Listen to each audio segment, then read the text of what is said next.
na. Sige na tayo. Ay, ayan na. Kaya preparation na tayo para magandang tingnan. Siyempre, alalay na. Chef, habang pinapagin ko yan, alam mo ba yung nabalitaan din kami? Ikaw ay nagbibigay pala ng free seminar sa mga... Tulad, kasi kahapon ko, iginunita, parang inalala yung 10th year anniversary ng Yolanda. Mga biktima ng nasa lanta ng Yolanda. Ikaw nagbibigay ng free seminars. Nakapunta ako ng Tacloban, Summer Leyte. Panahon ng Tacloban, pero nung panahon na pwede na kami pumunta. So, nagturo tayo gumawa doon. Nag-livelihood tayo ng mga ano yung meron silang tanim na pwede natin ituro sa kanila. Pambisa sa gaya ng mga, marami silang kamuting kahoy, tinuruan natin silang gumawa ng pichi-pichi.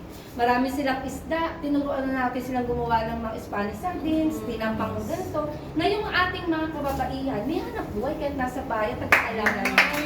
So, yun naman yung gusto natin, bilang negosyante, share din natin sa iba yung meron tayo.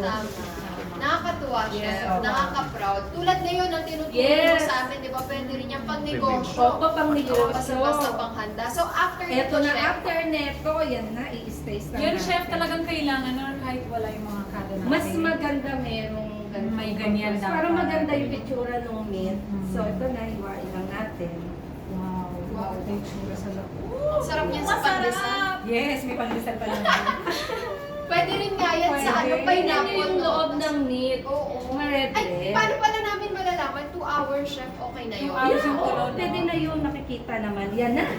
Galing Ito ni na. chef. Yes. Invite ka kita Ito sa na. bayan namin, chef. Magdi-design na tayo. Tsaka huwag kayo mag-alala mga kada na nasa studio ngayon dahil mamaya titikman nyo na rin yan. Yes. So lalagay na tayo. Kung orange ang gamit natin, sauce orange lagay natin. Now, Pero plain. yung apple ang lalagay natin. At eto na, ang ating orange pang-glaze sauce. Ayun lang natira dito. Yes! Kung ano yung sauce na, yun din walang waste. Very Kung ano yung good. sauce na Perfect. yung ginamit natin,